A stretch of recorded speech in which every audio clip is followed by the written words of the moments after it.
Boker Tov, everybody. Welcome to class 21 in our Torah in Motion series on the Siddur. And we're going to move on to sort of a new unit in the Siddur for the last, I guess, like 20 weeks or so. We've been talking about Birchat HaShachar.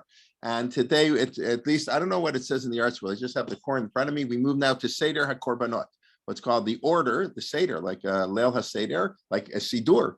The Seder HaKorbanot. Now, on this, they're really... Well, the main purpose, how all the commentaries explain why we're doing this. So this week spoke many weeks ago, learning. Our Siddur consists of many, many items. So a Siddur is much more than a prayer book. It is primarily a prayer book, but it's a book of learning. Pirkei Avot is printed in the Siddur. Tehillim is printed in the Siddur.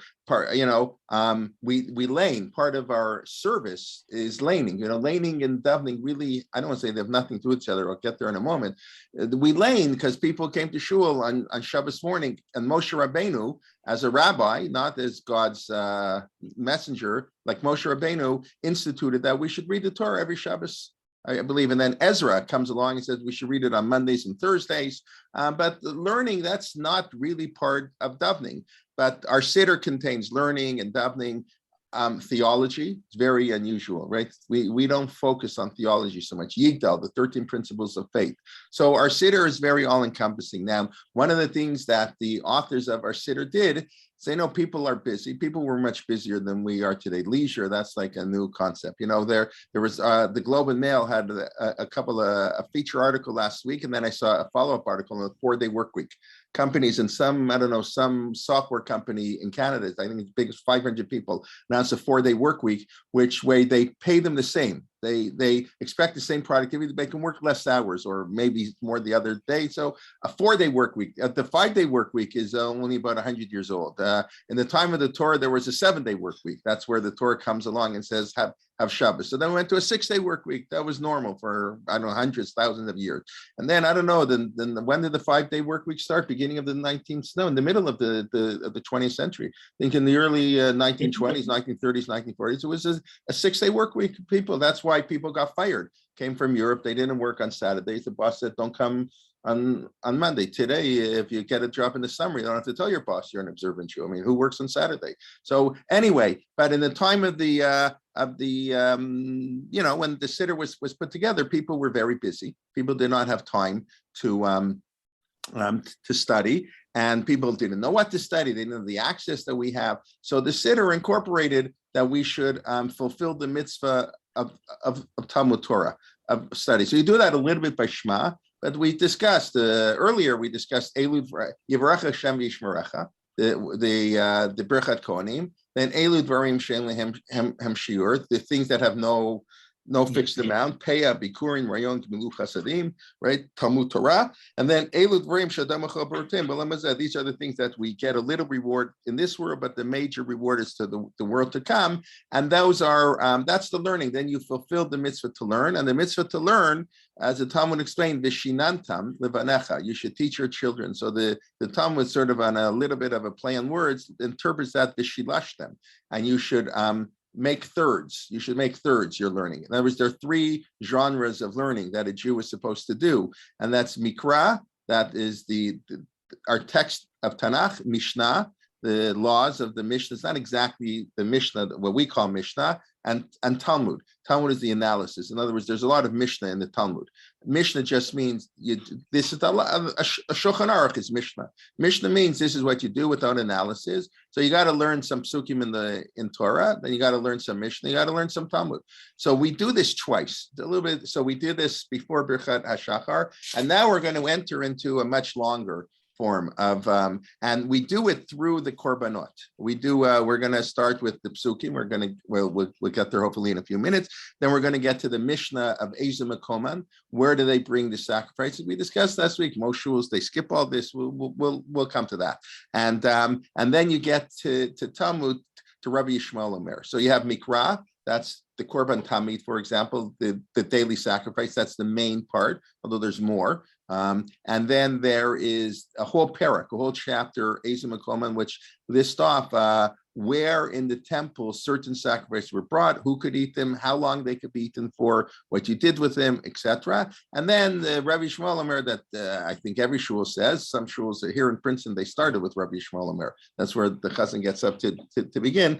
Rabbi Shmuel Omer, the 13 hermeneutical principles, I think that's the fancy word they use, the 13 methods how to interpret Torah text. So that's Mikra, Mishnah, and Talmud. Now, just one point I said how the Siddur incorporates late learning. I think way at the beginning I discussed the beautiful idea. We think about it, there that how Torah, how Talmud Torah learning and prayer are not only two different mitzvot and not only two opposite mitzvahs and two basically contradictory mitzvot.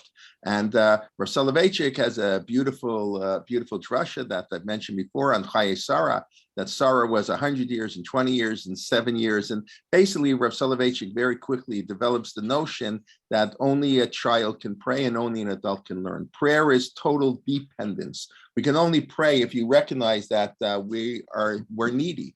That's what we discussed at the beginning, our first few shirim. The Ramban says if you don't have any needs, you don't have to pray. You don't have to pray every day. So that's a little bit wild for people, right? But that's the view of the Ramban. That's the view of most Rishonim. As Rav Soloveitchik said, the Rambam saved prayer. The Rambam came along and said prayer is a biblical obligation every single day. And there's the famous talk of the Rav, he said the Rambam and the Ramban agree that both prayer emanates from need. Even the Rambam agrees. You only have to pray if you have needs. The Rambam just says the human condition is such that a human being has needs every day. And if you don't recognize you have needs, then you have real problems, right? We all have needs. And the Ramban says only if you're aware of your needs. But whatever it is, prayer is total dependence. We're needy, we're dependent on God. And as like a child, only a child can pray. Learning is the exact opposite. Learning is total independence. It's critical thinking, it's analysis. And as the Rabbi would say, you're not allowed to do, my Rabbi said something. So who cares if you don't understand what he's saying? And then anybody who learns Talmud knows the student always argues with their teacher. They debate, we don't accept it. There's total critical thinking and analysis. It's the exact opposite. That's why people who are good in one usually are not so good in the other.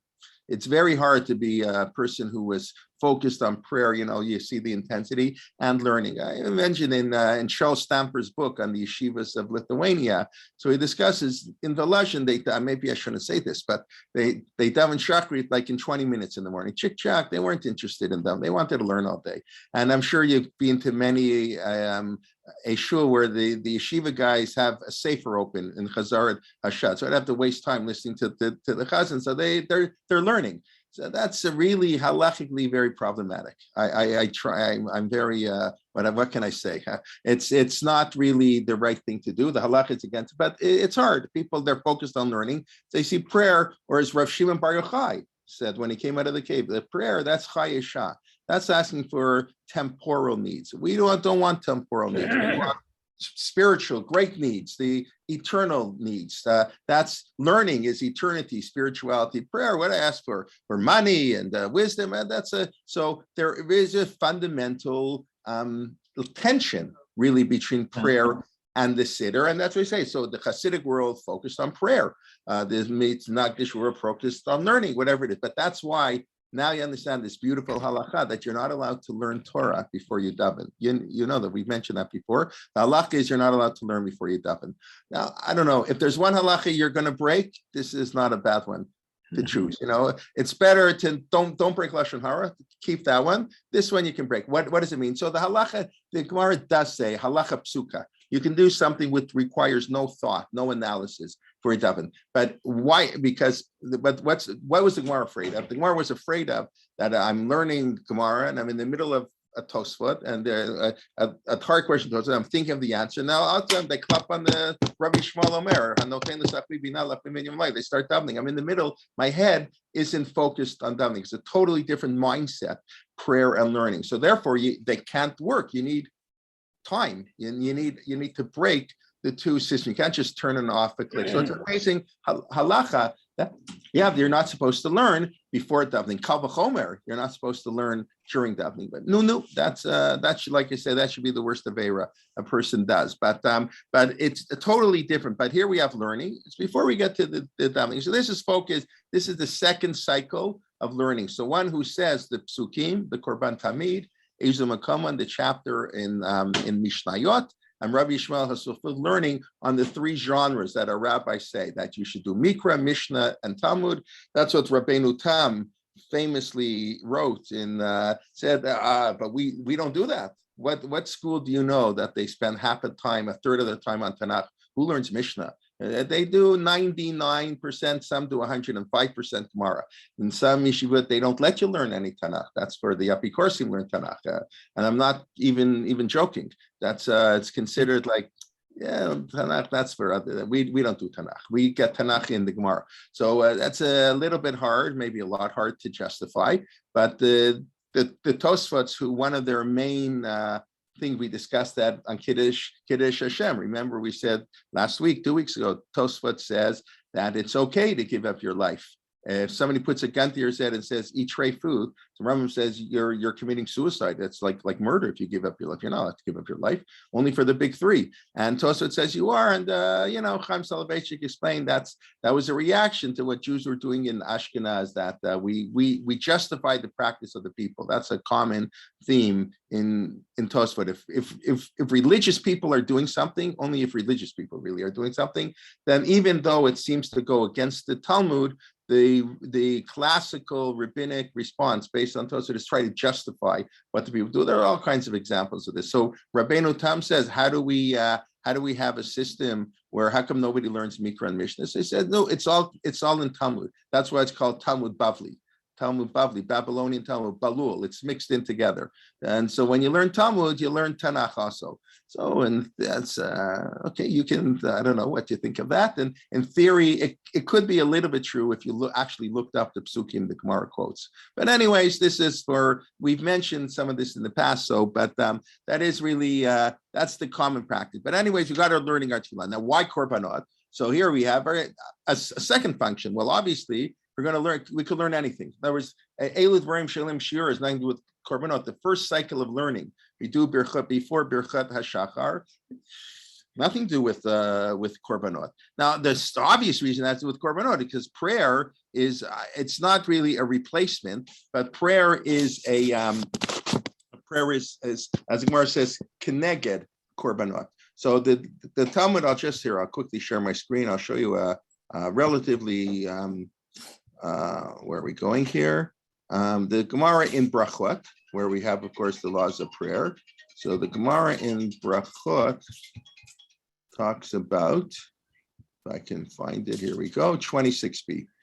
Itmar, Rabbi Yossi, Rabbi Chanina Amar, Tefillat Avot Tiknum. Why do we pray? We pray because our Avot. So that was our first 2-3 classes we did in this series. Abraham did Shachrit, Yitzchak did Mincha, Yaakov did Mariv. They were the ones who established our prayers. Rabbi Shomer, no, Tefillat Keneged Tzmidim Tiknun. Our Tefillot were correspond, Keneged, based on the daily sacrifice. And it's for that reason that Mariv is only optional prayer. You don't have to daven Mariv because they didn't bring a korban at night. Korban were only brought in the day. What happened that night? The fats of the korbanot, the parts of the sacrifice, the animal that you put on the mizbeach would burn through the night.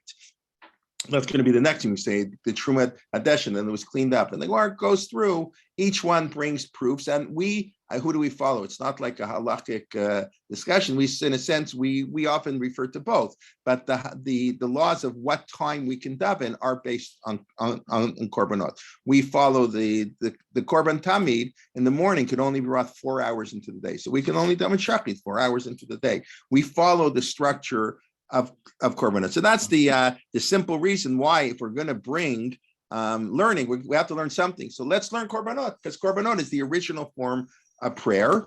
We discussed Yerushalayim, of course, is the Beit HaMikdash, where the only place korbanot could be brought, was the place of prayer. I'll bring you to my holy mountain and then rejoice with you in my house of prayer. The temple is more a house of prayer than a house sacrifice. It's temple was the meeting place of the Jews. They had a big lost and found. If a first person lost something, they went there was a place we came together on the Yom Kippur. Korban was away. It's not nice. You're a guest in somebody's house. You don't just walk in without a gift. So that's Ra'ayon. When you go, you 3 times a year. You come to the temple and you have to bring. There's a debate, Beit Hillel, Beit Shammai, how much of a korban do you have to bring? But it's not nice to show up to God's house and you don't bring a gift. So that's the korban. And then we added in a nice thing. If you sin, okay, we'll give you an opportunity to try to atone for your sin by the mechanism that as the Ramban explains, really we should be sacrificing ourselves. Really, we forfeit our right to live.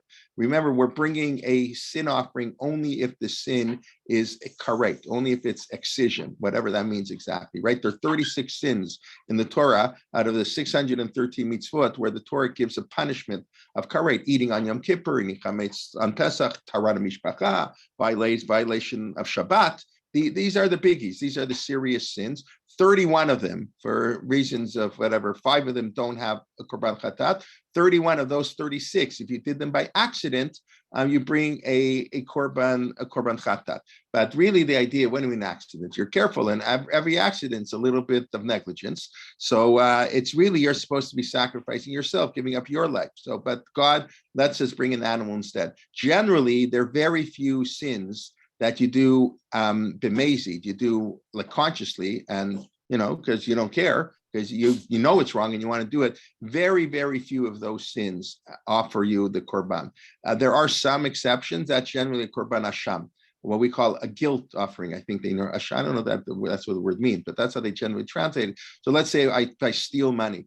And then I deny it in a court of law, and I swear falsely and I deny it, and then I feel bad. I feel guilty. So then you bring what called asham gzelot. You bring a korban asham. It's always an ayil. I believe it's always a male ram that you have to bring as a korban. But there are only 5 ashamot, 6 really. Asham, whatever. Asham talui. If you're not sure, you bring it. You're not sure if I ate on Yom Kippur. You don't know if it was after Yom Kippur, before Yom Kippur, when you put the food in your mouth. So you bring an asham talui. Whatever. You bring a doubtful offering, and then when you find out, you bring, if you did something wrong, you bring a chatat. But generally, the korbanot, the korban chatat, is only brought for an accidental sin. If it's totally an accident, we call mitasek. There's a third category in halakha.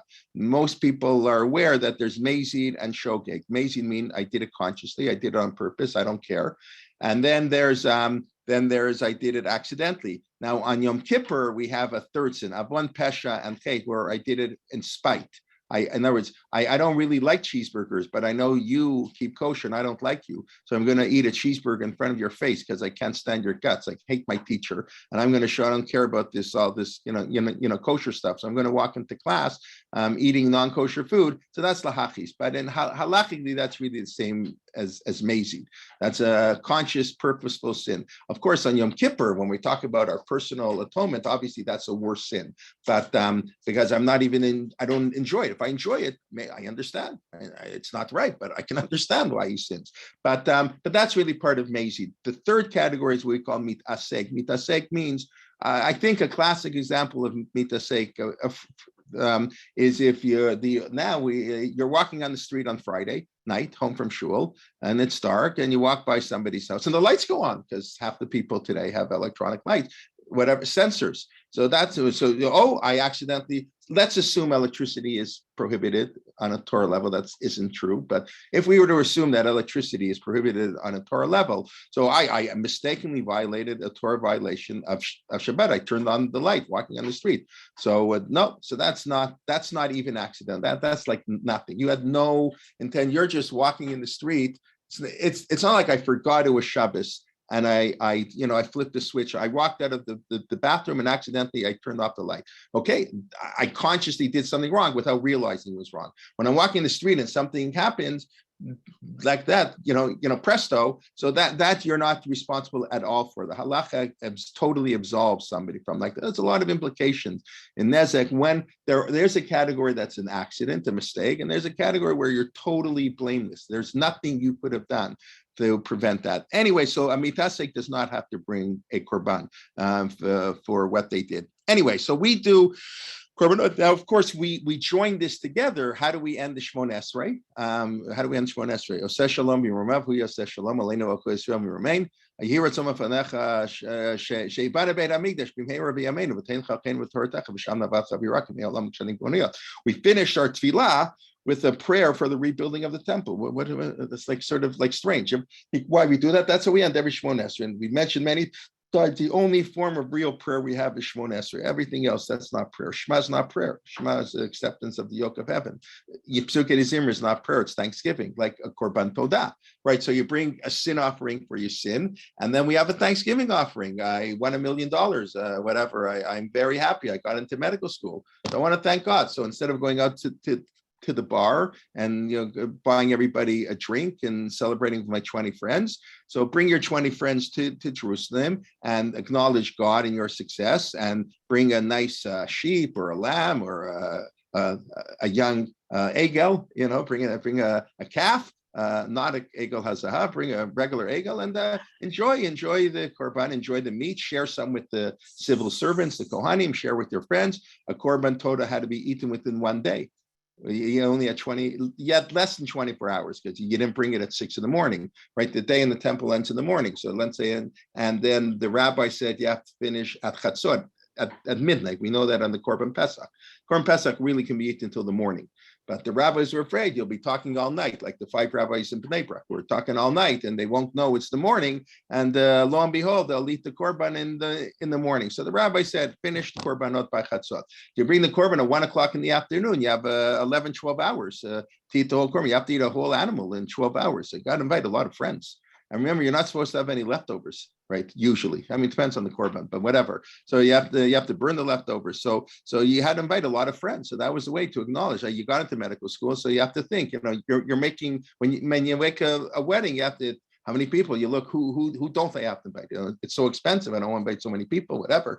But when you bring a korban, you have to increase the invitation list so everybody can have a little bit of the animal. So that's all korban todah, Thanksgiving. That's basically psukei zimra. And we say Mizmor L'Todah every day in our davening, Mizmor L'Todah, for the Korban Todah, Arba Tzorichim L'Todah. So obviously, our here you have also, even the Psukei Zimra on a certain level is parallel to our korbanot. But when we finish the Amidah, which is the real form of prayer, so we say She'ibana Beit Hamikdash, because we want to have the temple. That's the original form of prayer, and that's tefillah, Keneged korbanot, and that's the place of prayer and the origins of prayer. So that's why we end with that. Now, I'll say one other thing, which is I mentioned this, I think, in one of my Pirkei Avot shirim. If okay, where you mentioned Shivit di Hashem L'negdi Tamid. So it says korbanot, tefillah keneged korbanot. So what does the word keneged mean? Anybody want to venture a guess? I mean, we sort of said already what it means. What's keneged? I'm sorry? In place of. So I don't think it means in place of. I don't think it means corresponding to. I think keneged. Omeid kenegdo. He stands next to you. It's next. It's not that the korbanot replaced you. That's a whole question, right? We discussed Ezra was the one who established the Shmon Esrei. That's the beginning of the Second Temple period. Jews were praying the Mamadot. They had prayers during the korbanot. It wasn't as formalized the way we have it today. But it's not that. It's a misnomer to say that prayer totally replaced korbanot. Prayers and korbanot. How about represents? It represents. It corresponds to. We both existed at the same time. We'll discuss in a moment. Last week, in Leah Sarnashir, Parshashir spoke on the Mamadot. We'll get there in a little bit, hopefully. The Mamadot were the Jewish people were divided into 24 groups. The Kohanim were divided, but they had a parallel Jewish people. While your group of Kohanim, you were assigned to like a group of Kohanim. So while those Kohanim were doing their work in the temple every 24 weeks, so 1/24 of the Jewish population were to gather in their cities, and they quote unquote daven. They said they learned Bereshit. they laid the beginning of the Torah, was so then in a minute why, and that's what's called the Mamadon, and that's really the beginning of our tefillot. So while the korbanot were going on in Yerushalayim, people had some form of a tefillah everywhere, and then the tefillah got more formalized with the destruction of the Beit HaMikdash. Right, that's what it means. Tefillah keneged korbanot. It corresponds, but I think I'm going to say something perhaps a little radical. Tefillah, which kind of what I said before about prayer and learning. So tefillah keneged, neged also means, against, who mitnaged, the Hasidim, the mitnagdim. Neged means to go against. So tefillah keneged korbanot. Tefillah is against the korban. It's opposed to korbanot. What do I mean by that? So korbanot and tefillah are two, again, opposite modes of worshiping God. What do we do in a korban is the most ritualized service there is. I mean, that's why people find it boring. Besides the fact that we don't have a temple and people don't, it's a little bit, it's very hard. I think we all know it's very hard for modern man. Nobody loves Truma and Tetzaveh, but like we jump for joy. Wow, let's learn Truma, instead of about Yosef. I mean, whatever, we find it hard to relate to. It is hard to relate to. But in addition to just that problem, it's so ritualized. You have to sprinkle the blood. There was like a line in the temple, in the Mizbech, above the line, on this corner, on that corner. That's what we say in Ezim and Kelman. This one needs sprinkling on 4 corners, this on 2 corners, on the 4. Like you sprinkle once, but you get the 2 corners on the side. And this one needs only 1 sprinkle, and the blood goes here, and it's like, go crazy, who cares? And you have to do it. It's so ritualized. And what happens if you make a little mistake, you're finished. Like the penalty for messing korban, that's not the Vanaviyu. We don't even know what they did wrong. It's like death. That's it. You're finished. We're in the Holy of Holies. We're in the temple where God's presence most manifests. You got to be extra careful. So korbanot are the most ritualized, most standardized. This is exactly what you have to do. What's tefillah? Tefillah is the exact opposite. We don't want a siddur. Tefillah comes from the heart. The siddur was invented, so to speak. Ezra composed the Shemon Esrei because people didn't know how to pray. They didn't know Hebrew. But prayer is totally from the heart. That's why it's silent. Everybody prays totally differently. So tefillah is very loose. It can be long. It can be short. And the different words, Moshe Rabbeinu praying for Miriam, Elna Rafan Allah. That's it, 5 words, 6 words. And then you have long prayers and arguing back and forth. So prayer, and the Rambam writes, how many times a day they pray? Whatever you feel like it. Some people pray once a day, some people pray 3 times a day. How long to pray? It depends. What mood you're in, what's affect you. So prayer and korbanot, tefillah keneged korbanot. Tefillah and korbanot are sort of opposites. Now we bring them together in a sort of very funny way, in a sense. And I think the problem that's happened today is tefillah has become like the korbanot. I think that's the major problem we have. It's also hard. Tefillah is one of the hardest mitzvot to do. Every day, it's the same 3. How many times can you say Shemon Esrei? Like, over and over and over. We're half asleep. And Tefillah is really, really hard mitzvah. It's really hard. And we've ritualized our tefillot. And that's, I don't know how to solve that problem.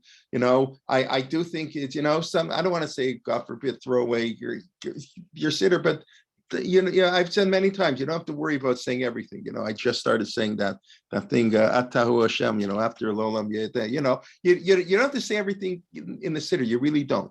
The first halakha in the Shulchan Aruch in Siman Aleph, one in Orachaim, the first chapter in Shulchan Aruch, the Rav Yosef Karo says it's better to daven less with more intent than more with less intent. It's okay, but we're so fixated on sort of, and we only have 25 minutes. The early minyan only in 22 minutes. The later minyan's got 31 minutes. You gotta, you go 2 minutes late, you won't daven again. So we've unfortunately brought the prayer to the style of korbanot. There are 2 different modes. In other words, there is an idea of God. I think what the message here is, in a korban, this is dedication to God. God's our commander in chief.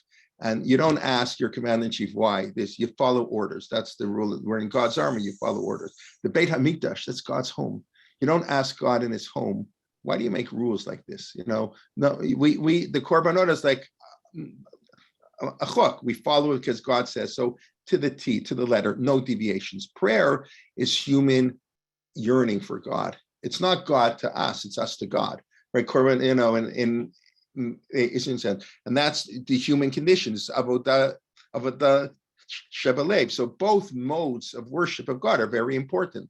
The idea that the objective, reality, what God demands, and then there are subjective feelings. And that's the trick. The real hard part is, how do you balance objectivity and subjectivity? Subjectivity in religion, Rav Soloveitchik would often talk about that. That's the rabbis were very much afraid of subjectivity. They go too wild. That was some of the criticism of the Hasidic movement. It was too, we can't daven at the right time. We got to daven, whenever, because we're not in the mood and we're not preparing, and we're going to, dance on our heads and do all kinds of things. That's the objective halakha has to limit the subjectivity, because then anything goes, anything can go. On the other hand, when it's too objective and to this, it becomes ritualized, mechanized. And okay, let's stop it in 22 minutes, yalla bala, and who cares if you know what the words mean? So it's hard, but we need these two modes of worship. Okay, so now we're going to start with Korbanot. So now let me show you a little bit Gemara, a discussion. Can I ask a question? Sure. So what about the fact that most of the Vim were railing against Korbanot? Yeah, of course. That's what they're railing against. Yeah, of course. Yeah, Korbanot with that. Okay, that's the other thing I guess I forgot. Oh yeah, thank you, because remind me another point I forgot to mention. There's something else we say Korbanot. I said we chose Korbanot because that's the original form of prayer, and that's that's what we restoration. That's where it all comes. It's Tefillah Keneged Korbanot. So if we're going to learn, let's learn Korbanot. There's another very important reason that I forgot to mention. Thank you for your question, Zev. The Gemara says, and it's only on Korbanot. I'll show you that. So I'm getting to that. When you say Korbanot, it's as if you brought the Korbanot. So let me show you the Gemara, and then we'll pick up on your question. Let's do what's happening here. Why is this very strange? Why did this happen? Okay. Weren't Korbanot a concession to the slave mentality? That's what the Rambam's view is. That's the Rambam's view. Right. I'm not getting into now the whole discussion of is Korbanot good or bad. I guess I'm focusing more that it's good. In other words, the Rambam saw it as a concession to human weakness. But the way our Siddur is presenting it, it takes central stage, right? That's a separate issue. But according to the Rambam, yes. According to the Ramban, no. The Ramban saw that as an ideal. So here's what I said in number 3. This is Tani 27b. Yisrael Shabbatom Mishmar. This is the 24 groups that the people would go and read mass separation. So this is probably the beginning of a prayer, something that Jonathan Sachs mentioned in his wonderful introduction to the Siddur. And then the Gemara says, Ilmalei Mamadot lo nikaimu shamayim v'aretz. If not for the Mamadot were the Jewish people gathering in their cities to daven while their corresponding Kohanim were serving in the temple, the world would not have been created. Wow. Shenemar, Vayomer Hashem b'ma'ida ki yereshenu. So this is Vayomer. This is Avram talking to God. God entered into a covenant. I'm going to give you the land of Israel. You're going to be slaves in this land for 400 years, and then you're going to go out with great wealth. I'm going to make a tremendous covenant with you. So everyone says, God, how do I know? How can I trust you? It's like an amazing statement. But how do I know that we will inherit the land? So this is a big discussion. Did Abraham? Is this a very inappropriate comment? Amar Avraham, Ribona Shalom, Shema Yisrael Chotim Lefanecha. So maybe the Jewish people will sin. This is what Yaakov Avinu was afraid. God told Yaakov, I'm going to be with you. He's running away from Esav, and Yaakov then has a dream. He wakes up, he says, if God will be with me. What do you mean if God will be with you? I just promised I'll be with you. What kind of a heretic is this guy? So the Talmud says, no. Shema Yigrom Hachei. God can promise, but like anything, you can break the deal. It's a two-way street. If you sin, I said I would do that for you. If you behave, if you don't behave, I'm going to take it away. So that's what Avram said to God. Sham Yisrael Choti. Maybe the Jewish people are going to sin. Atau Salam Kedor Hamapu. Maybe you'll wipe them out. Kedor Haflaga. You'll spread them out all over the world. That has happened. Amar Le Love. No. God said no. Amar Lefanav Ribona Shalom. God, show me. What do you mean no? I don't. Show me. Amarle kachala egli mishuleshet, the brit ben haftarim. Take the animals and divide the animals. So okay. So Avram says, Ribona Shalom. Obviously, this is not a literal conversation. I assume everybody here recognizes this. This is the Gemara putting these words in. We don't understand Midrashim literally, but the concept is very, is there. We know Avram argued with God by storm. That Avram has no problem arguing with God. Teinach Bisman Shebein Hamikdash Kam. So Abraham says, okay, that's good when there's a temple. Bisman She'ein Bein Hamikdash Kayem Matei. What's going to happen when there's no temple? That's very nice. Bring a sacrifice to show your devotion to God, that I follow God to the T. Like I said, korbanot, that's the best example of following God. I don't understand the blood here, the blood there, who cares? No, that shows I follow God. Amarlo, Kvarti Kanti Seder Korbanot. That's what it says here in the Siddur, my Koran. It's called Seder Korbanot. I have established for them the order of Korbanot. Bisman shekorin bahem. All you have to do is read it. Bisman, when they read it, Ma'aleh ani alehem ki'ilu hikruvum lefanai, I will establish it as if they have brought the sacrifice of ani moche elahem, and I will atone. I will forgive all their sins. That's amazing. That's an amazing thing. So what does this mean? So here it's based on this Gemara that I used to say korban. I do say korban tamid every day, and I say part of Ezim Makoman every day, which I don't know that I used to, but there was a time when I'm more in yeshiva, I used to say the entire korbanot, like from word to word, from the beginning to the end. Rav Shechter told us many times that the Sunnah of Rabbeinu Yonah said that korbanot are mito oraita. It's a biblical mitzvah. Based on this Talmudic passage, you're fulfilling a biblical mitzvah of hakravat korbanot when you say korbanot biblically. Psukei de Zimra, that's not even a rabbinic thing. That's the Gemara said midat chasidut. That's an act of piety. So very often I wasn't so pious. I come late to shul, so I couldn't say everything. So I could say either korbanot or psukei de Zimra. So I'd say korbanot, and I'd say Baruch Shem or Ashrei Yishtabach, whatever. But korbanot takes on an important role. Somehow, that's not how we normally think. So even though I don't always say every one of the korbanot, I don't say the cure, truma, addition every day, the korban tamid, which is the main one, that's what they talk about, that I do say every day. And it's based in a sense on this idea of the Gemara, that it's very crucial. Now, we know, as Zev pointed out, that our prophets hated just bringing the sacrifices, and so does that Gemara, and so do we, and so does saying it. But the Gemara is saying korbanot and bringing korbanot are the same thing. They're both meaningless. It's only what you do after you bring the korban. In other words, saying can be like doing, because doing that doesn't matter either. I can't talk about matzah and as if I ate matzah. Eating matzah, it's like eating matzah, it's important. Bringing a korban is a meaningless act. That's what the prophets say left and right 1,000 times. It's meaningful if it leads to improvement. So what difference does it make? So when there's a temple standing, God says, bring the animal. There's no temple standing, so don't bring the animal. Who cares? Say the animal. It's good enough. So I think that's what it means.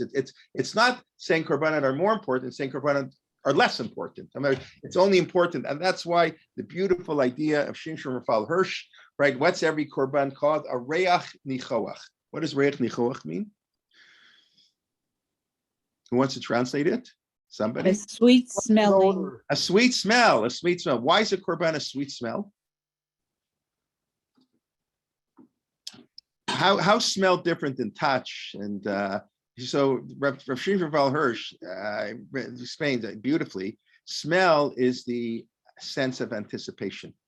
You walk into the house Friday afternoon and you smell Shabbos. In a few hours, you're gonna have a great smell. I smell that barbecue. You walk on the street, smell tells you what's going to be, not what is. So a korban, it's the smell. The korban's only reich nichoach. If it doesn't lead to something else, it's meaningless.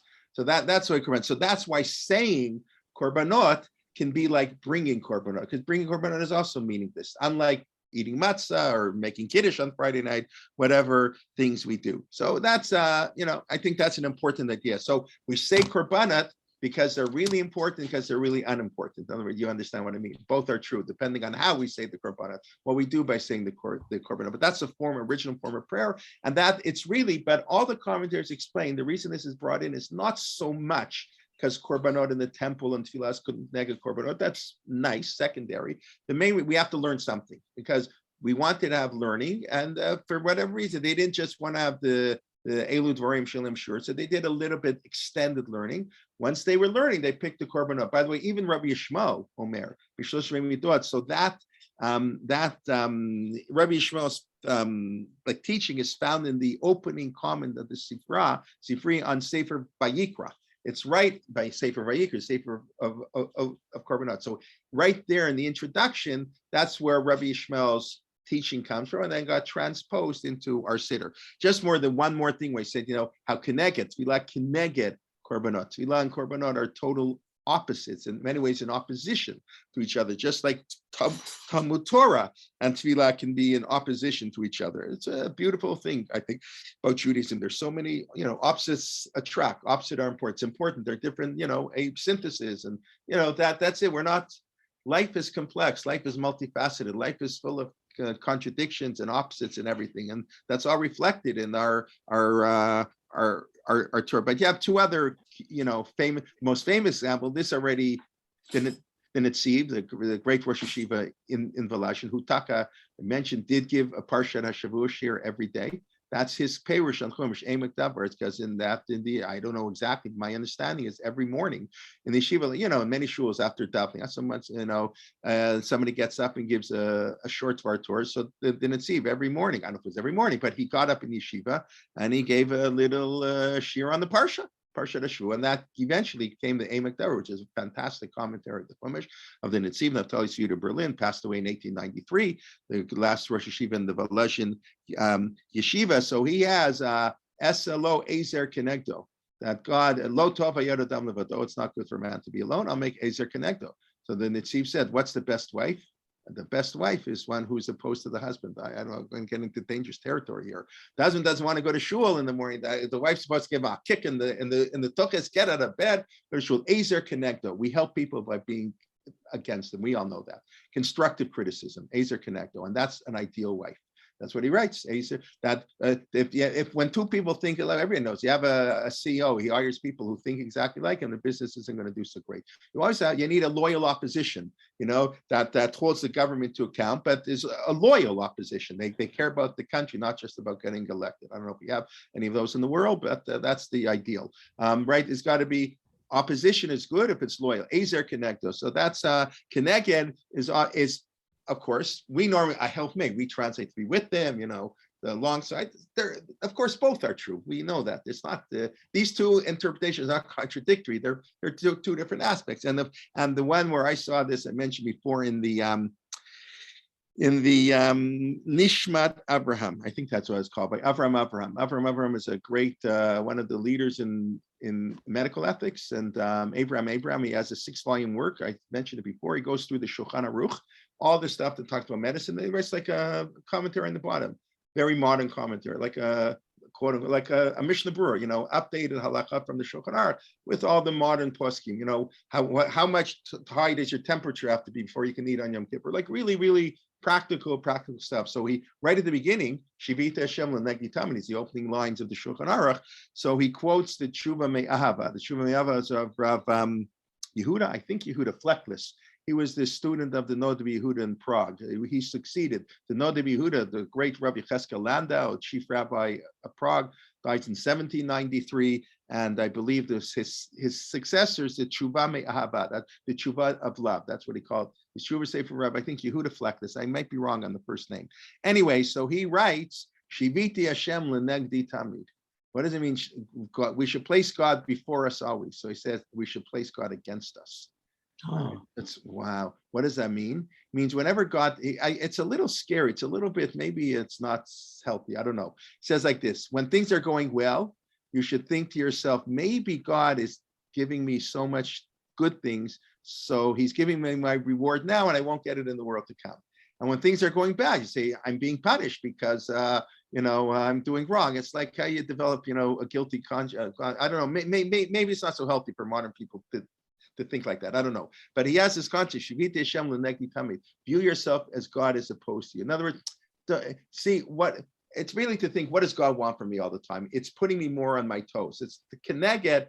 God is no, what you're doing. Think what once. I thought that was I don't know exactly how to take that one, but that was quite interesting. Okay, let's I'm sorry. How do you interpret Talmud Torah Keneged Kulam? So this exact same thing. Talmud Torah Keneged Kulam can mean both. It's correspond to. It can also be against. You know how many people I learned Torah? I don't have to do mitzvot. I learned Torah. I don't have to work. I don't have to go to the army. I mean, I shouldn't talk. I didn't go to the army either. I'm no. But Kulam here means the other mitzvahs. No, people learn Torah sometimes Talmud Torah is connected to them. Unfortunately, I don't want to talk about others. I'm talking about myself. Sometimes I'm learning Torah. I don't know. The famous story. I remember once hearing a cute story. I don't know. Maybe it's a silly story. The guy who would, he gets, he's learning in the kollel, and he gets appointed to be a Rebbe in the yeshiva, like a yeshiva gvoa. So he tells his wife that he can't take out the garbage anymore. It's pasnish for a Rosh Yeshiva. When he was just a kollel guy, he takes out the garbage. I'm a Rosh Yeshiva. I'm going to take out the garbage, and so his wife wasn't so happy about that. So they had a little bit of a argument, and they agreed they'll go to the Rosh Yeshiva and ask him. So the Rosh Yeshiva said, no, the husband is right. It's pashtus, the Ben Torah. We know, by the way, that, like, say, the Queen of England or Ben Torah doesn't have to go through garbage to do the mitzvah of hashavat avidav. It's the grading. I wouldn't do it myself. Somebody who would go through the garbage to look for a lost object does have to look for other people, but it's the grading. He doesn't have to take out the garbage. So the wife wasn't happy, but what are you going to do? The Rosh Yeshiva says. So that night they're at home, and there's a knock on the door, and it's a Rosh Yeshiva. Says, "What are you doing here?" Says, "I came to take out the garbage." So that's how you show.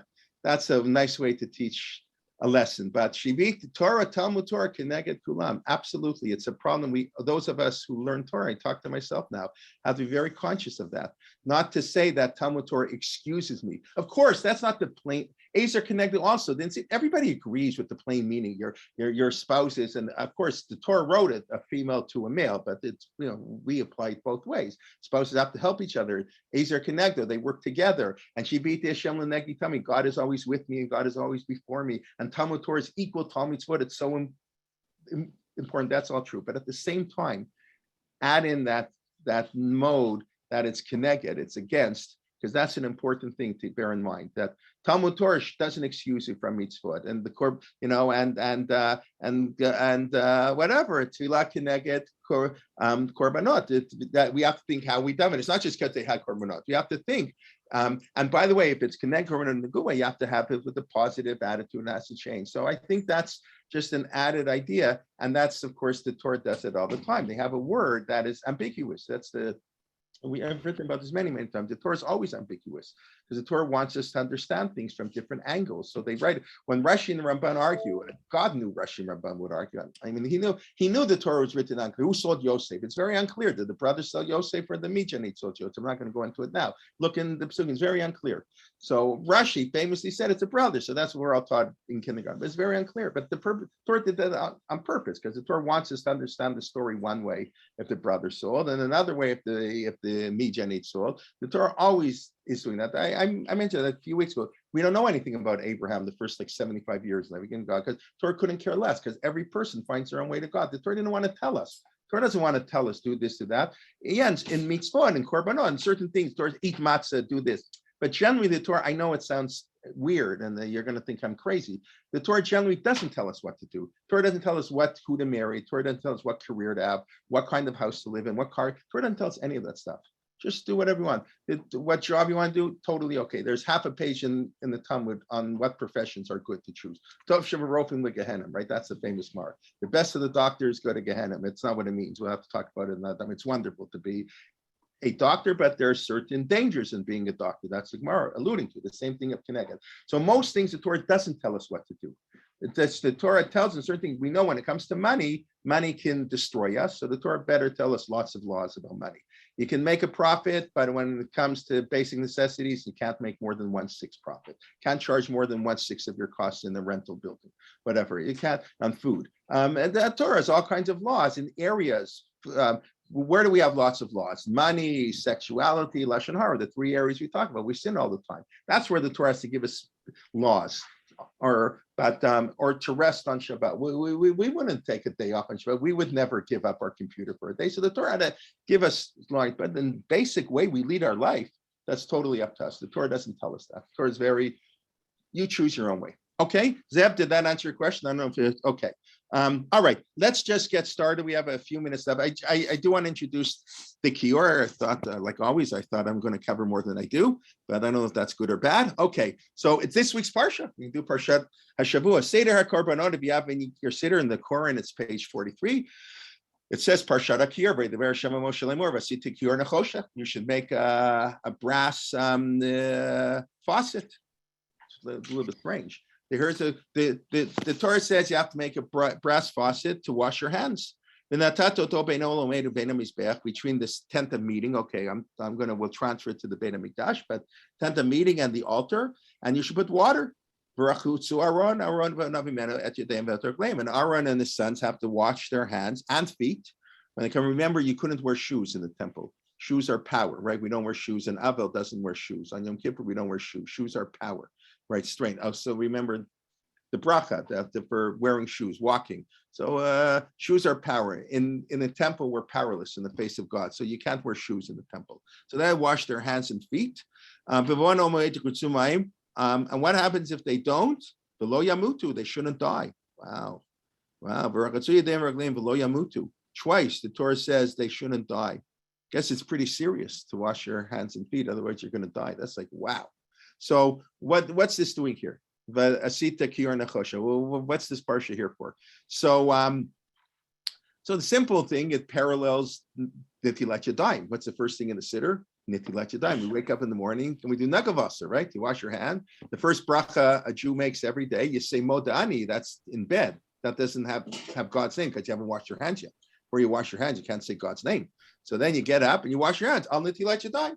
So that's Al Netilat Yadayim outside of the temple. And now we're going to start Seder Korbanot. So we start with this week's parsha, by the way. This is coming from Kitisa. So we start with Netilat Yadayim in the Beit HaMikdash. And then secondly, of course, water. Water is life, right? The purpose of water is a symbol of life. That's why a woman who menstruates has to go to mikveh, because menstruation is a form of death. It means she didn't get pregnant. Not that there's anything wrong with that, but that's what happens. The egg isn't fertilized. So that's the loss of potential life. So in order to recreate life, a woman has to go to mikveh every month. Water is, so we begin the korbanot, we begin with the idea of washing our hands and washing your feet. There are the Kohanim, as we all know, every Yontif, they clap after Kedusha. Kohanim and Levim, go out and wash. And there are people, you're supposed to wash your hands before you daven. The Rambam talked about halakha. I don't know, people are not always so strict. They did it earlier, they figured it's okay, but there are people who are strict about it. They walk into shul every day. The first thing they do is they wash their hands. A little bit based on the kior. Now, just let me point out one thing. Let me share my screen. Let me just show you, maybe, wrong one. Maybe we'll share screen. Let's take a little picture of the Beit HaMikdash, if I can find it here.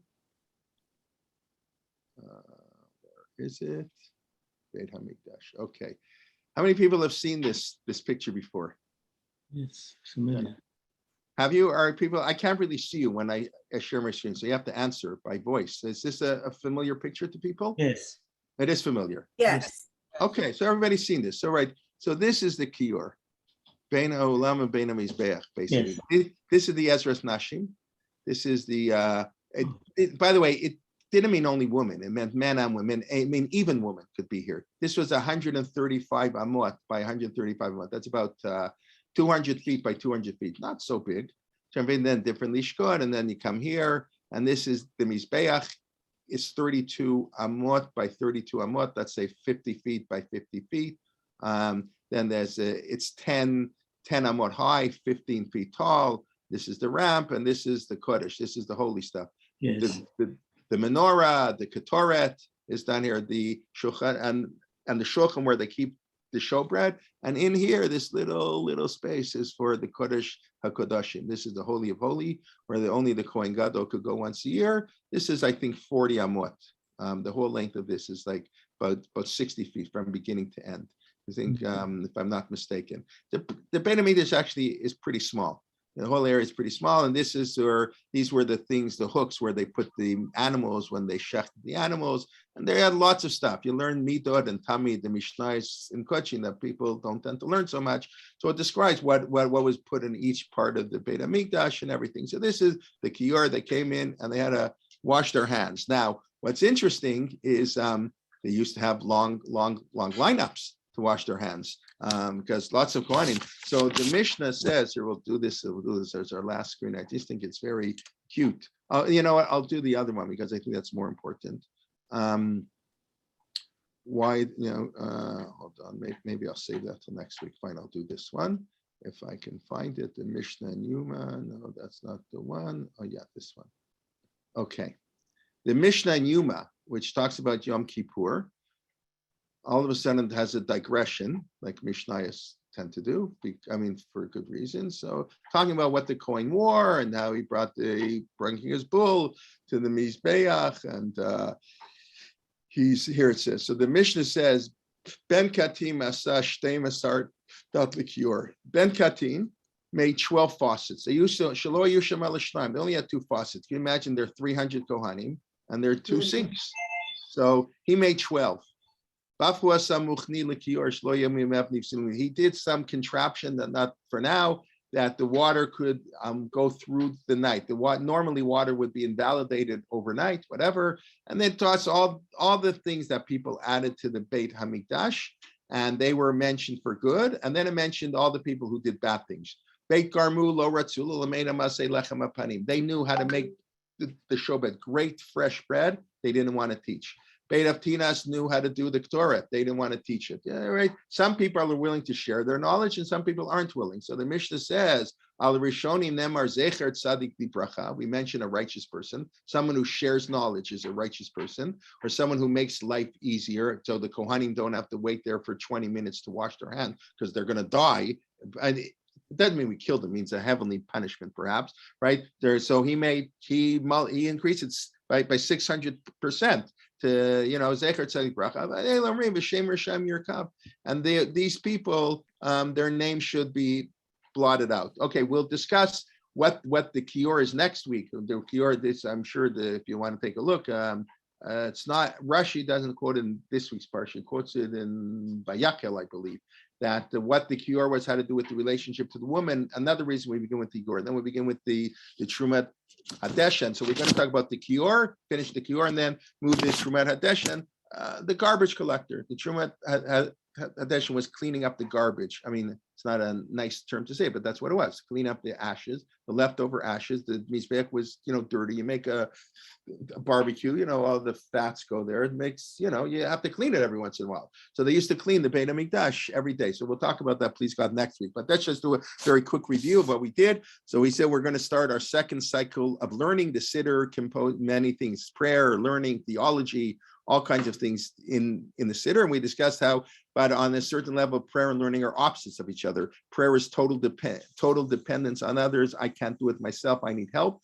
And learning is total independence, critically thinking, challenging other people. It's a total opposite. And therefore, you cannot learn right before you daven, because the modes of thought, your mindset has to be totally different for prayer, and for learning, it's not appropriate to learn in davening. No, what can we do?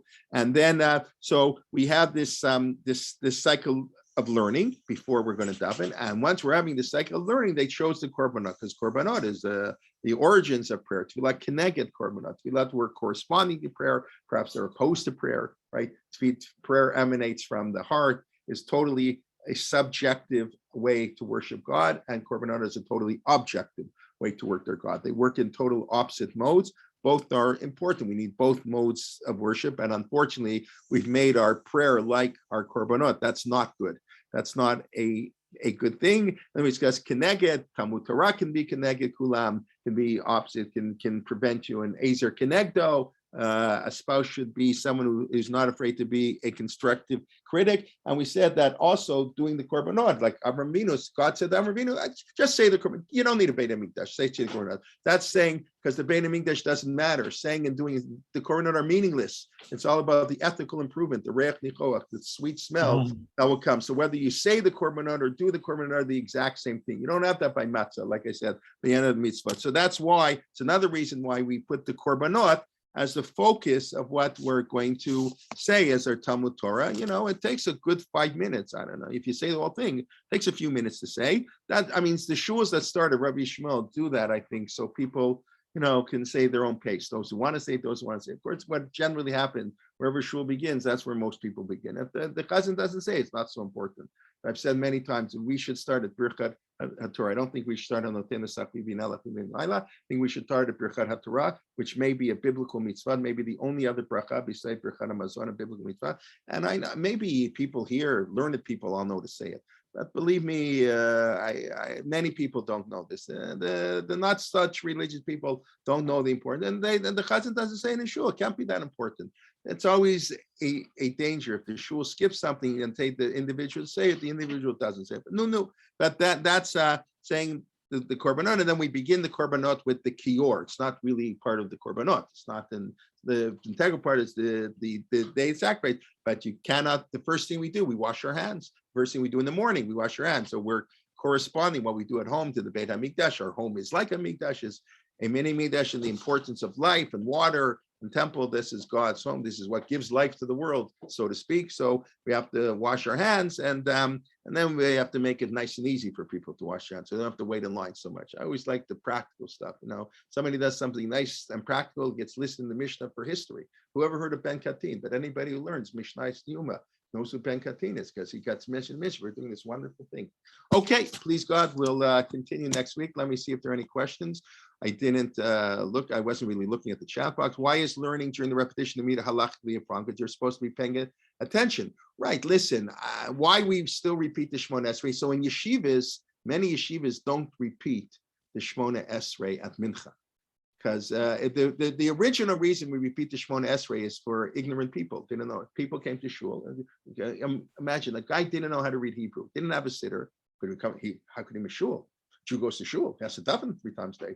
So the chazan would say it out loud and you'd answer Amen. That's why some people, they stand for the repetition. That's why Rav Soloveitchik developed this new idea based on a Rambam that the Chazarat Hashatz, there's individual prayer and there's public prayer. In other words, we pray as individuals and then we pray as the public. The Shaliach Tzibur is communal prayer. It's not just for people who don't know how to daven. So the Chazan, the Shaliach Tzibur, that's what we call him. Shaliach Tzibur represents community. So there's Tfilat HaYachid and Tfilat HaRabim, Tfilat HaTzibur. There's Tfilat B'Tzibur, that's I have to daven with the minyan individually, and there's Tfilat HaTzibur, the Tfilat of the davening. So that's where Soloveitchik, that's a whole new layer into what the Chazarat Hashatz. But the standard reason is because people were ignorant. So new in yeshivas, people aren't ignorant. So Mincha, then they want to learn. I told you, learning, davening gets in the way of learning. Let's daven quickly. Let's go learn. So they cut out the Chazarat Hashatz. Why they didn't do it in Shachrit, I don't know exactly. I don't know anybody who will do this in Shachrit. But we don't do what we say the Chazarat Hashatz. You're supposed to listen. You're supposed to answer Amen. I can tell you, Rav Shachar, we used to daven mincha after shir in the classroom every day at 2:45. The real minhag, they would stand for a Chazarat Hashatz. You need to answer. You stand there quietly. He stood there with his feet together. Most people don't do that, even people who stand. Roshana would stand there with his feet together, facing east, like he's kind of davening with the chazan, listening to the chazan.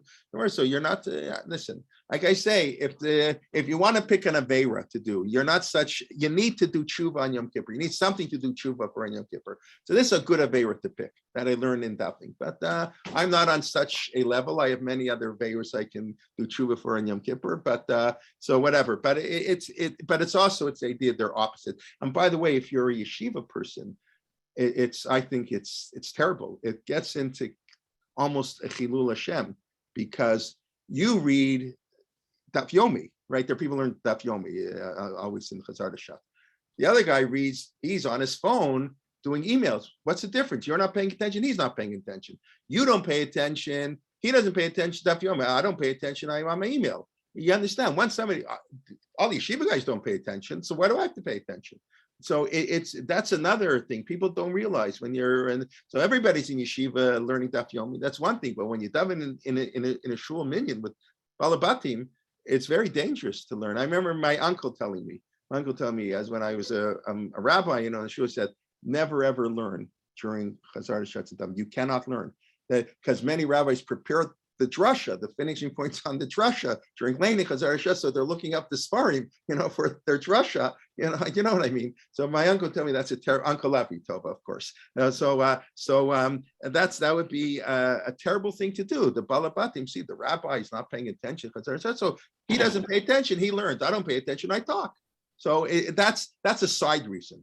I mean, it's an important reason. The more fundamental reason is they're opposites. You have to listen and tefillah and siddur and learning. Each has everything has its time. There's a time to daven and a time to learn. So if you want a follow-up question. Can the Baal Korah prepare the laning then?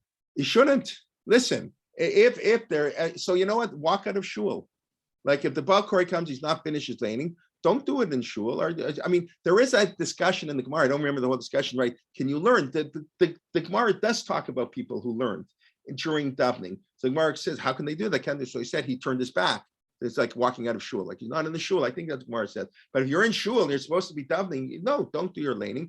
You should do the laning before. But yes, I agree. That's probably more important that the Baal Korah repairs laning than he daven. He has a communal responsibility that takes precedence over his personal responsibility. So he should walk out of the Chazar Shuts and read over the laning. Yeah. But yeah. Listen, no, it's I'm talking about an idealized world. Like I say, you understand what I mean. Today, shuls are a big problem. People talk all the time. If they see if the rabbi doesn't even pay attention, they don't say, "Oh, the rabbi's not paying attention. He's learning daf yomi." That's not what they say. They say the rabbi's not paying attention, so I'm not going to pay attention. We don't pay attention in different ways. That's all. Okay, what is karetz in practical terms?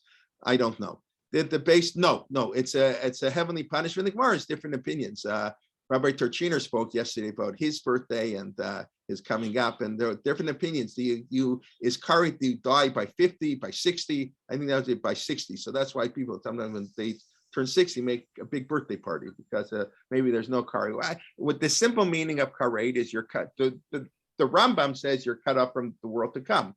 But if you read the psukim in the Chumash, the simple reason you're not part of the Jewish community. You eat chametz. So what is eating chametz? It means I don't identify as a Jew. I don't daven mariv. Okay, I identify as a Jew. Not okay. I'm not the way.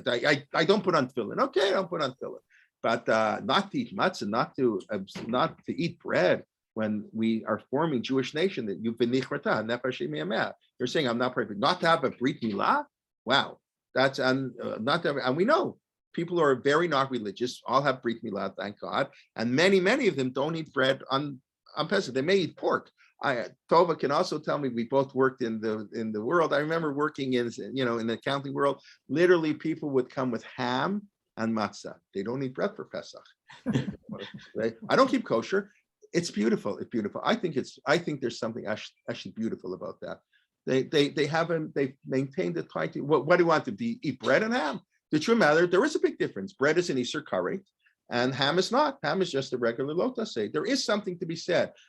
We should not make fun of that at all. So I think that's like I always say, we've lost. It's terrible. The non-Orthodox, we've lost them all. We used to have a whole generation, the non-Orthodox, all of South Africa used to be like that, right? Yes. The people weren't Orthodox, but they well went to Orthodox shows. It's beautiful. We've driven them away. If you're not totally in or not like this, you're not welcome in our shows. We don't make people, non-Orthodox people feel. And they didn't intermarry in South Africa. I'm sorry? They didn't intermarry in South Africa. There was a different feeling. There was an openness, what do you do when the guy drives to shul on Shabbos? Do you welcome them or not? So you can make them feel uncomfortable. Do you announce pages? Does the rabbi say, I remember somebody once telling me he complained to his father was a rabbi. Daddy, why do you always say Moses? It's Moshe Rabbeinu, Moses. A Reform rabbi says Moses. Says no, say Moses. I was just reading the tradition guidelines, how to publish. So they had to publish an article. When you submit an article, so you have to write Abraham, not Abraham. When you're talking in English, it's Abraham. Yes. Okay, so I'll also say Moshe, maybe, usually. But there is something, you're a rabbi in a community shul, maybe you should say Moses and Abraham. Talk to people, make people who aren't learned. I mean, I make this mistake. I use Hebrew phrases, so please let me know if I'm using a Hebrew phrase. I try to translate them all the time, but sometimes I miss it. So please let me know. It's not, if you're really sensitive, whatever. So, but what karet is, it means you don't identify as a Jew. I think that's a simple meaning. And therefore, karet is those mitzvot I eat on Yom Kippur. How can you eat on Yom Kippur? I mean, please, like there's certain things you just can't do. Now, Torah and Mishpach is a little bit harder to explain because what kind of punishment is that?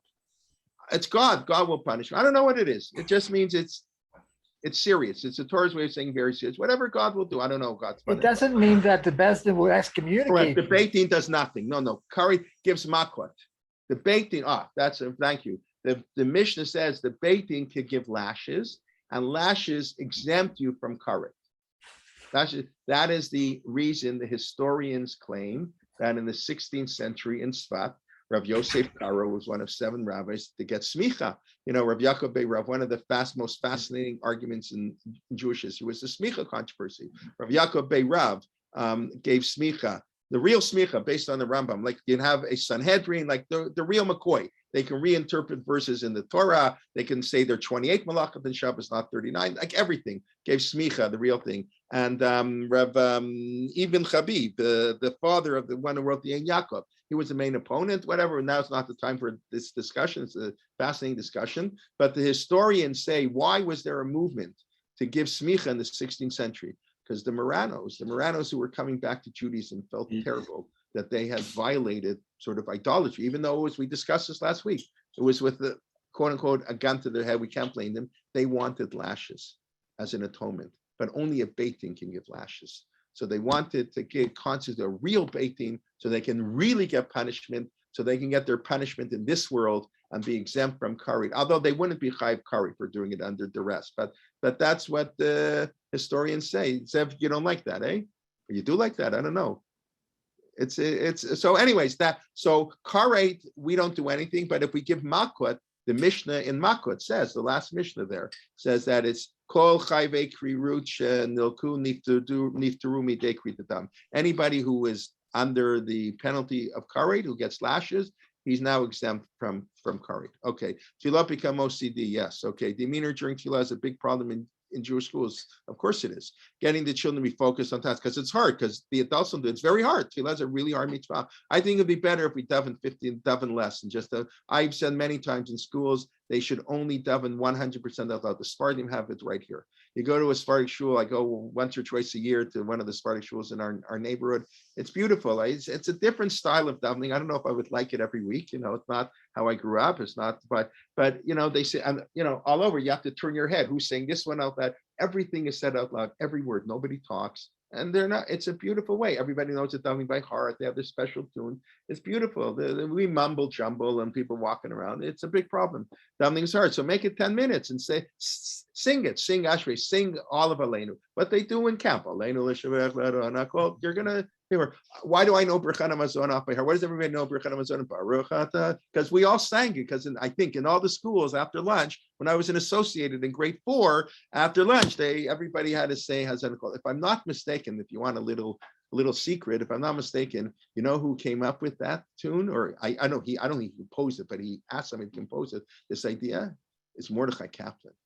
It was Mordechai Kaplan who came up with the idea that we should get the Jews as a community to sing together Birchat Hamazon. Anyways, that's just an interesting tidbit. I have to double check if that is correct. But that's what I heard. I can't verify that 100%. Korbanot was not an individual obligation, communal, both. We had korbanot that were communal obligations and individual, purposeful ambiguity, absolutely. Zecher Tzadik is the pasuk for Zev. I start with Zion and ends with Vav. There you go. Thank you. Okay. Thank you very much. Okay. All right. Chabad is a trailblazer. Welcome Jews. That's right. The success of Chabad is their welcoming of everybody. Everybody loves Chabad. Only the Orthodox Jews don't like Chabad because they know the issues in Chabad, but non-Orthodox Jews, and to their credit, they're amazing. They want even now, Ukraine, Israel wants to take out Jews. Chabad, they're bringing in supplies. It's amazing. It's amazing. And they don't care. You can be intermarried and they hug you and they welcome you. It's beautiful. We have a lot to learn from them. We have things we should have learned from them, but we have a lot we can learn from them. And they do an amazing job. They're the most successful Jewish organization in the world by far. Okay, everybody. A pleasure to see you. Please, God, we look forward to next week. Invite a friend. This Sunday, of course, Rabbi Liebtag begins. I didn't know that. Chaim is when Dr. Alan Brill mentioned that Mordechai Kaplan commissioned the tune. Which tune for the Chazar Shetz? You mean on Shabbos? Which tune? If you want to sing it. No, the one from Birchat Hamazon. Oh, I said right. That's right. Birchat Hamazon. No, here we go on Chazar Hashatz. Right. I said Birchat Hamazon. It was right. It was Mordechai Kaplan. We have what to learn from Mordechai Kaplan too. Halomei Mikol Adam. Halomei Adam means any human being. We have what to learn from Mordechai Kaplan too. As a matter of fact, I'll say this, and then everybody can leave, but anybody who wants to stay, I think one of the reasons Reconstruction is, Judaism basically failed. I mean, how many Reconstruction shuls? There's one in Toronto, one Reconstruction shul in Toronto. Reconstruction is not a popular movement. You know why? because Orthodoxy adopted all its key components. Brotherhood, sisterhood, that's all Mordechai Kaplan. Really? He came up with the idea, a shul is a community center. In Israel, a shul is not a community center. In Israel, is a shul place you go and you daven. That was Mordechai Kaplan, the idea of a Jewish center. He's the founder of the Jewish Center in New York City. He was the first rabbi. The 86th Street, where Norman Lamb was the rabbi, where Ari Berman, all the presidents of YU, or some were the rabbis. So that was Mordechai Kaplan's idea, that a shul should be a community center. And Orthodoxy took it. It took from under the, that's my analysis. I don't know, it took from under the rug the strength of Reconstructionism, and they were left with a theology where there's no God, there's just a Jewish community and a civilization. So that did not appeal to people. But the other stuff that appealed, we took it. We have what to learn from everybody. Okay, I hope to see you on Sunday morning at 11:15 and all during the week. Shabbat shalom, everybody, and with your friends. Yes, Mr. Zucker, what would you like to have? Look, Mordechai Kaplan, it was his background. Did he grow up in an Orthodox He grew up family? Orthodox, of course. His father was on the Beit Din of Rabbi Yaakov Yosef, the one and only lamented, tragic chief rabbi of New York City. Rabbi Yaakov Yosef, what a disaster. That's why America's never had a chief rabbi. The 1880s, they brought him over from Vilna. He was the preacher in the main shul in Vilna, Rabbi Yaakov Yosef, a gadol shebetorah, an amazing preacher, and they destroyed him in New York. It was just anarchy, and that's nothing. His funeral, that's a famous funeral, a disaster, shebet disasters. So his father, Mordechai Kaplan's father, was a member of the Beit Din that Rabbi Yaakov Yosef had set up. He learned in JTS, I believe, but JTS was then an Orthodox institution. He was probably in JTS with, I don't know, I have to check, with Hertz, Rabbi Hertz, the chief rabbi of England, the famous, Chumash that everybody used 5 years ago. That's also, to me, I lament that. The Hertz Chumash was a time when Orthodox, Reform, and conservative schools all used the Hertz Chumash. He was scholarly enough, modern enough that Reform and conservative liked him, but traditional enough for Orthodoxy today. You have the Orthodox Chumash, the Art Scroll, whatever, Koran, and then the conservative, I forget what it's called, and then the Reform. It's sad. There used to be more commonality between Jews. Unfortunately, we don't have that. But yes, Mordechai Kaplan grew up Orthodox, and when he was hired for the rabbi in the Jewish Center, he told them he's not Orthodox. He declined the job, and they begged him to take the job. Because he said, I'll find someone. He said, I'm not Orthodox. I can't be rabbi. And then eventually, this shows you what America was like. This is 1918. He comes to a shul. So the shul made a deal with him. You don't have to be Orthodox. That's your personal choice. But you'll run an Orthodox service. And they agreed. And then they voted 14-1 to hire him. And then they went to the one person, can you change your vote? We want to tell him that we voted for him unanimously. And they did. 15-0. They voted for a person who said he doesn't believe in Torah Sinai as an Orthodox rabbi. 1918, the Jewish Center, the Heilige Jewish Center. Amazing. And not criticism, I'm just saying it's a different, what has happened in the last 100 years is unbelievable. But that's J.J. Schachter's written all about that. Yes. Okay. Yes. Rabbi Kelman? Mm-hmm. Yes. I just, in case, since we're on the topic, Zev Elef just edited a volume called A Century at the Center. So if anybody's right, I've read part of it actually. I don't have the book. Yeah. That's more details. Zev Elef. Right. Zev Elef, the historian. But I think I mentioned once before when my brother was the first assistant rabbi at the Jewish Center. Like the first time they hired an assistant rabbi, saying, that was my brother in the early 1990s. And J.J. Schechter was the rabbi at that time before he went to Boston and they came back to New York. And so it was the 75th year, 1993, I guess, 1918, I think it was on 1993 was the 75th year anniversary of the Jewish Center. So J.J. Schechter, a PhD in history from Harvard University, was meant as a one-part, was going to talk about the history of the shul, and it turned out to be 3 parts. He was talking a lot on Mordechai Kaplan. He was the founder. So I happened to be there. I went to my brother's for Shabbos once. So I was there one of the weeks. He gave a lecture after davening, like 500 people came from like all these other shuls. It was fascinating. Talked on Mordechai Kaplan and what the shul was like and what the agreement. And by the way, they fired Mordechai Kaplan. The shul had nothing with his theology. Nobody cared. They didn't like him because he would tell these wealthy people on the Upper West Side and owning factories, give your workers off, don't work them too hard, pay them better. He was a liberal socialist. They want to hear from that.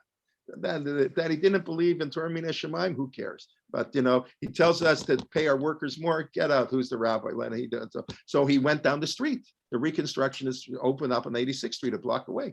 Ad Hayom Hazeh. the Jewish Center and the Reconstructionist main center are a block away on 86th Street on the Upper West Side of Manhattan. So Rabbi Anybody Schachter live on the West Side? actually, I'm Rabbi sorry? Rabbi Schachter went and published a book on. Correct. I have that book. It's a biography. great book. Him Right. and Jeffrey Gurok published, they it was wrote a it professor of history, together. published Yeah. book, Mordechai Kaplan and the Orthodox. It's a fascinating read. I must have lent it to somebody. I can't find the book. I have this bad habit of lending books to people and I guess letting other people learn Torah. I don't know where it is, but at one point I had that book. I did read it. Fascinating.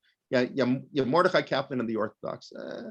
It's a different era. Let's put it this way. A totally different era of Judaism. Okay, I appreciate all those. Yes, Yeah, many. oh, yeah. Okay, Yes. Mr. Zucker. Thank You you. should be very happy that I don't have to teach today in chat, so I can answer your questions. Thank you. Maybe you're not happy. I don't know. Firstly, a comment. I love the Hertz Chumash, you know? Yeah. It's a wonderful book. Yes, the other thing is, look, this problem about concentration during tefillah and doing it by rote, I believe me, I suffer from it. Perhaps I'm not the only one. Yeah, you're not the. I suffer from it too. It's okay. We all But I suffer look, from you know, it. during Shema Kolenu, it's wonderful. I can add my own prayers, change them when I want, think about. Correct. Absolutely. That's why it's silent. Of course. You don't have to follow the instructions. Say we have it because people don't want to say absolutely add in your own prayers. We're too afraid. That's what I said. Our tefillot connected korbanot. Our tefillot have become like korbanot. They become ritualized. Yes. It's not supposed to be. It's supposed to be the opposite of korbanot.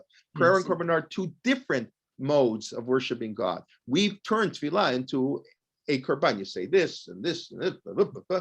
That's not how it's supposed to be. Absolutely add in your subjective tefillot whenever you want. That's why we say it silently, 100%.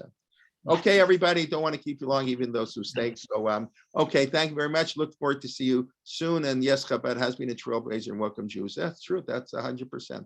Okay, thank you very much. Okay. Thank you. Have a Thank you, good Shabbos. Shabbat Shalom. Okay, Shabbat Shalom. Bye-bye. Shabbos. The Shabbos.